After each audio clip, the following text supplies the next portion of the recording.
everybody. My name is Mrs. Livick and I'm your public speaking teacher. I have been teaching public speaking since 2014 and I absolutely love it. And when I say I love it, I mean I will be in the middle of teaching or watching student speeches or learning from you guys or grading you. And I'm thinking to myself, there's nowhere else in life I'd rather be and nothing else I'd rather be doing. A little bit of background information. I am a speech geek, always have been, always will be. I gave my first speech back in elementary school when I was running for vice president. And I won that election, and a bunch of my fellow classmates who voted for me said they did so because of my speech. I had had a lot of fun writing my speech, and when I was delivering it, I felt so powerful. I was, of course, very nervous at first, but then in the middle of it, I hit my stride, and I felt like this is going really well. And it was then that I realized the power of public speaking. The fact that you could address an audience, share your ideas, and move them to take action. I realized just how powerful it was. I continued on that trajectory. In high school, I competed in forensics, which is a form of competitive speech. I don't know if any of you have experience with forensics. If so, let me know in an email or something. I'm always interested to hear which students have a similar background. You might have also done theater or debate. Anything like this falls under the category of public speaking. Well, I really enjoyed that. I loved every minute of it, practicing, competing, critiquing my fellow teammates. And then after college, I went to Virginia Tech. I graduated in communication there. I ended up going into journalism, and I've worked various reporting jobs. And right now I mainly do freelancing, lighthearted feature writing. I taught public speaking at Virginia Tech while I was in my grad school program, and then I came here and started teaching at Western after, and I've been teaching here ever since.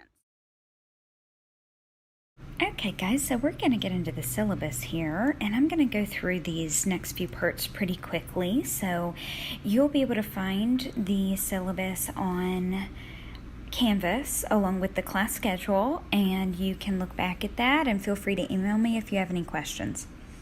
So as I've said before, my name is Kendall Livick. The best way to contact me is through email, klivick@virginiawestern.edu. My office hour will take place Friday from 12 to 1, and I will send out an office hour Zoom link in the form of an announcement beforehand. Click on the link and pop in if you want to chat, ask any questions, practice, go over your outline. So I will be available to you virtually every Friday on Zoom. So this course is designed to introduce you to theories and principles of public address with an emphasis on presentation and delivery. No prerequisites. It will be up to you what kind of materials you use. You might find note cards come in handy when it comes to speech preparation. You might want to write on a piece of paper. You might want to type up your speech and print it out. That is entirely up to you. Whether you watch the videos on your phone or mobile device, I want you guys to do whatever is comfortable for you. Okay, so this class moves really, really fast. 5-week class. Any missed work you have, I'm not going to really have time to be, receiving doctor's notes and hearing what went wrong and things like that. I would really encourage you to make it a priority to just keep up with the flow of the course. The good thing is you only have assignments due on one day, and you have an entire week to complete those assignments. But let's say worst comes to worst and one day you forget. A Tuesday comes and you forget that you're supposed to turn things in, or you get really, really sick, you're bedridden, or something else comes up. You get one get out of jail free card. So any speeches or participation efforts missed over the course of one class may be made up on the final day or by the final day. So you will have a chance to make up or substitute for a better grade, one outline, one speech, and one participation writing assignment by midnight on the final day of class, no questions asked. So you don't need to tell me what the reason was that you missed that day. Or let's just say you had a really bad day and you got a speech that it just didn't resonate with you. Maybe you didn't get the grade you wanted. you want to make that up, you can also do that by the final day. So, when you view the class materials, you'll be guided through steps for creating your next speech and your outline. It's entirely up to you when you want to watch the lectures and go through those materials. They will post on Tuesdays, so you can do it, as soon as you want. Go ahead and turn it in, done, or you can wait until the following Tuesday due date. So each week, you will go through your materials, and then the following Tuesday, you'll submit your outline. You'll perform and post your speech on the class YouTube channel. You'll write a comment on one classmate's speech as part of your participation. You will then have access to the materials for the following week. So again, there's a lot of personal choice in when you complete these things. And I'm going to get more into where you can find these materials in a little bit. So some important dates to keep in mind: continuous absences after the official withdrawal without a grade penalty date will result in failure. The last day to drop and receive a refund is July 6th. The withdrawal without a grade penalty date for this semester is July 20th. So a quick note on academic honesty: I have never had plagiarism as an issue in this class. Public speaking is pretty much an original thing. You create your own speeches. I just use the Virginia Western policy on this. So if you are caught plagiarizing a speech, you'll receive a 0 for the assignment. If it happens again, you'll fail the class. So just don't let that happen. So Virginia Western course policies, that is a section in Canvas. There you'll find your general Virginia Western information policies and everything you might need to know. So, a quick note on respect regarding speech content.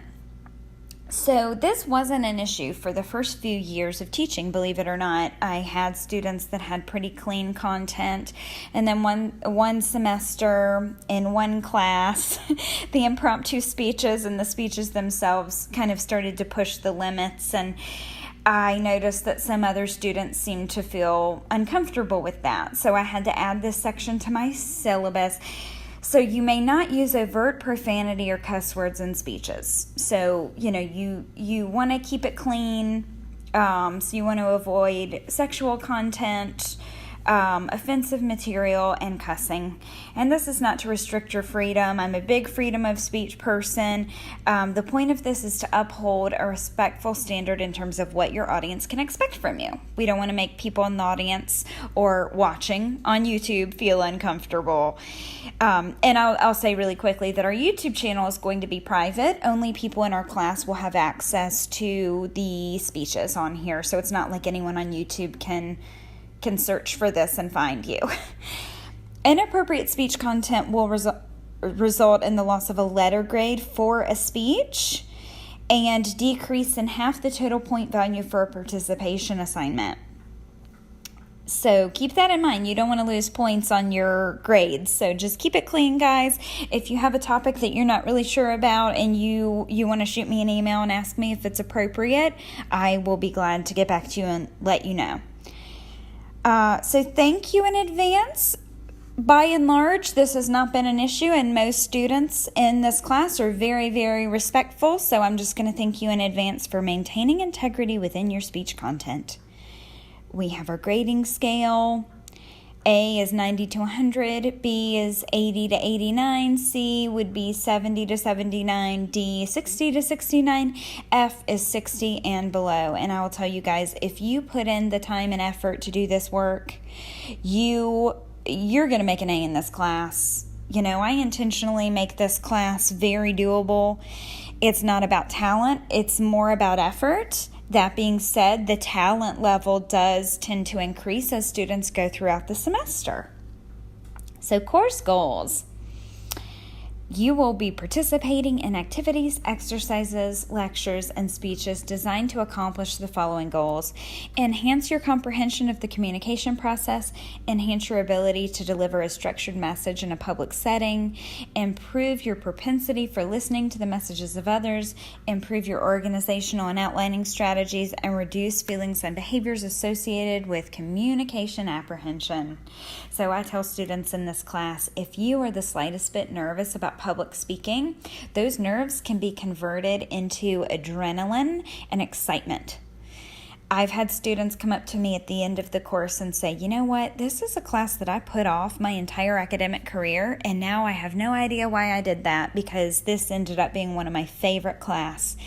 And that is music to my ears. So regardless of how you feel, whether you're excited, whether you're nervous, whether you just don't know what to expect, that can be converted to excitement. Avoidance can be turned into facing fears, and then your brain will start associating facing fears with a reward. So I always want to say that, just in case some people are nervous. I find that a lot of people aren't nervous, but I just want to tell you, if you are, we can overcome that. And that is my objective to take on with your cooperation. And by the end of the course, I want everybody to feel really confident saying what they want to say. Okay, so below, under course requirements, we have a breakdown of what is required from you and how the points work out. So speeches will be 50% of your grade. So guys, you're going to have 4 speeches in total. The first 3 are going to be an emphasis on Aristotle's concepts of ethos, pathos, and logos. And I'm going to get into explaining what those terms mean. And then your last assignment will be a surprise on the final day of class. And that's going to be more improvisational. So that will account for 50% of your grade. So that's why when I say this class is more about effort than talent, that's what I'm talking about. And of those 4 speeches, your first speech is a participation grade. So that means that you get full credit just for participating in your first speech, which is a wedding toast. So I'm going to go through what's required, but just for showing up and doing the work, you are going to get full credit on that speech. You know, that's not to say that you can slack off. You have to have the speech content itself, but I'm not going to be looking closely at, delivery and enthusiasm and all that until later speeches, because I believe that everybody has to have that first opportunity to get their feet wet. So what's the other 50%? So 40% will be, just going through the steps of the class and the other parts of these assignments, watching your weekly video lectures, watching the resources on YouTube, and completing your outlines and turning them in on time. Again, that's totally effort-based. And then the last 10% will be audience participation. Audience participation in this class is going to involve commenting on your classmates' speeches. So each speech, you will go onto YouTube and you will provide a content for one classmate's speech. So you're going to write a comment out. We all have the same, we're sharing this YouTube channel, so every comment is going to look like it's coming from the main channel. So you're going to type your content and then you'll put your full name so that when I go and read the comments, I know who said what. And you will comment on people who are in your critique group. So before you have to turn in your first speech, I'm going to post onto Canvas critique groups. They're going to be groups of 4, so you'll see your name in a group with 3 other names. So for each of the 3 unit speeches, you will pick one person and do a comment. The next speech, you'll pick another person from the group, do a comment. The third speech, you pick the last person and comment on their speech. Every time you guys post a speech to YouTube, you will have your first and last name along with whatever the speech is. So, an example would be Kendall Livick - wedding toast. So then when my critique members go to critique me, they look for my name, they watch my speech, and they type a comment, an encouraging comment saying what I did well, what worked really well in the speech, what caught their attention. So for classes, when you're watching lectures, again, it's up to you if you want to use your phone or your computer, if you want to take notes on a separate device, or if you want to take it the old-fashioned way, pen to paper, or if you don't take notes at all, if you just watch and then you go into Canvas under the PowerPoint section and download the PowerPoint. And I'll go ahead and tell you guys on Canvas, when you just click on the PowerPoint and you see the preview, some of the text can look a little off, so sometimes you have to actually download it for it to appear normally on your computer as a PowerPoint. So just a few Canvas reminders, guys, to help you keep organized and stay on track with the course. You might want to set up notification preferences to ensure that you receive my communications. Like when I send out announcements, you get a notification. You know, it's up to you if you want to add a phone number to your profile and receive SMS notifications from Canvas. Review the links from Canvas information button on the source homepage, and you can access 24/7, 365 days live help via the question icon in the global navigation pane. So before this, or at the end of this, we have our course outline, which is our dates for the semester. So today is your welcome day. You're watching this welcome video. After this, you will watch the Wedding Toast lecture video, which is Unit 1. And you can go down into the playlist and see some videos that I saved in association with this unit. One is like a funny video about vocal fry, which is, you know, just a proper way to speak. It's just kind of a funny video about this trend we've been seeing about people frying their voices. That's a humorous video. And then the other one is a wedding toast video. It's just a very lighthearted video with extra tips on how to create a compelling wedding toast. So then the next week, the following Tuesday, your wedding toast speeches are due. And everything in this class is going to be due on Tuesdays to keep it nice and simple for you guys to remember. So each Tuesday, you're going to have an outline or something similar to that, a speech that you're going to upload, and your comment on your critique member's speech. So following Tuesday, you'll upload your wedding toast, or you will turn in the outline first, upload the wedding toast, and then comment on your partners. And maybe your partner, you know, is going to turn in their speech later than you. You guys are going to have until noon to upload your speeches. And then afternoon, you will have from noon until midnight to write that comment. So what happens if a critique member does not turn in their speech? Well, you're off the hook. You're not going to have to lose points because someone you were supposed to critique did not turn in their speech. Just, you know, if that's the case, what you can do is you can actually comment on somebody random. So somebody in your group doesn't turn in their speech, no problem. Just find somebody else, watch their speech, comment. I'll give you the credit. It's not your fault if somebody turns in a speech late. That being said, do wait until noon to look for it, because some people are last minute workers and they're going to turn it in right at noon. So that can just be part of your routine. The following week after wedding toast, you will have your procedural speech. So again, you'll upload your outline, upload your speech, and comment. The following week, persuasive, upload your outline, upload your speech, do your comment, and then your final day, I will reveal your surprise assignment. That will come with a writing assignment, which I'll probably post in advance as an announcement. So you'll upload whatever that writing assignment is. You will perform that surprise impromptu, and then you will have some form of a comment that you will need to leave. And I'll reveal that later. So let's take a quick look at the class schedule. You can pull it up along with me.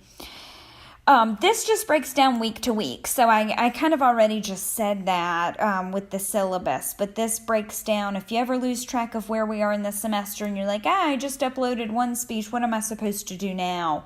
You can look at the week we're heading into and figure out, you know, what materials you need to be watching on YouTube, how you need to be preparing for the next speech.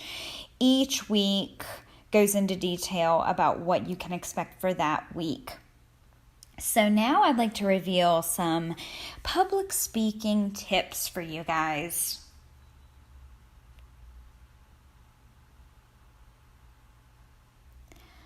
I wanted to quickly talk about these concepts I mentioned before of ethos, logos, and pathos.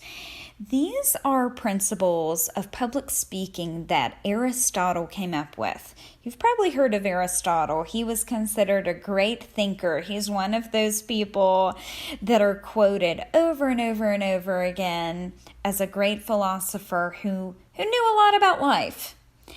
Seemed to know a lot about every topic under the sun. He said that when it came to public speaking, a speech should have elements of pathos, ethos, and logos. And all 3 unit speeches in this class have an emphasis of one over the rest. You're going to have elements of all 3 in every speech, but pathos is going to be those emotional appeals. If you think of the word sympathy, it has that P-A-T-H in it, pathos. That is the emotion that you show and the emotion that you make the audience feel. And that is going to be one of the most important ingredients because people want to feel moved. They want to feel emotion in order to tune in. So you got to grab their attention before you can do anything else. Ethos is your personal credibility. So you can think of the word ethics. You have to prove that you have ethics and you know what you're talking about. Otherwise, people are just going to say, why should I listen to you? And then logos is your logic. That, and it has L-O-G, just like the word logic. It's how you structure your speech in a way that makes sense. Are we able to follow you? From a logical point of view, does your speech make sense? Are you making compelling points that would resonate with us mentally? So that's pathos, ethos, and logos. So another thing I want to talk a little bit about is voice. This is never going to not be important. Your voice is important to every speech you make. So throughout the course, we want to be working on vocal technique. And let me just tell you, we're not going for perfection here. I'm not going to demand perfection from you guys. You're going to hear in these lectures that I don't have perfect vocals. I fry my voice. I'll catch myself doing it all the time. I hear myself at the end of my sentences kind of petering out like this sometimes. The reason we want to get away from that is because it's not healthy for the vocal cords. So you don't want to sound like a crow in your old age. You want your voice to be nice and healthy, just like any other muscle in your body, and help you reach that longevity of tone for your entire life. So we're going to try to get away from habits like vocal fry, mumbling, speaking in a very monotone way, saying That is probably the most common public speaking habit that almost everyone does because we're not always comfortable with silence. So we like to fill it in with so, those little filler words. We want to be mindful of that. And I'll give you guys some helpful techniques to warm up your voice before a speech and to really get used to using the full space of your mouth for diction, using your tongue, using your teeth, using that space to get those words out. You can use certain tongue twisters like Mama made me mash my M&Ms. Unique New York, unique New York. Red leather, yellow leather, red leather, yellow leather. Those little exercises are going to help you learn to use the full space of your mouth. So those are some basics. Every speech, you'll have to have elements of pathos, ethos, and logos, and you will want to focus on vocals. Feel free to email me or hop into office hours if you have any more questions about that. So without further ado, I think we're ready for Unit 1. I think my favorite part of teaching public speaking is helping students to find their voice and learn how to speak out about their deeply held values and thoughts and opinions, build relationships, enter into negotiations, find the words to express feelings they've always had deep down. I think this is a huge part of coming into your own, and I'll never get tired of seeing that progression.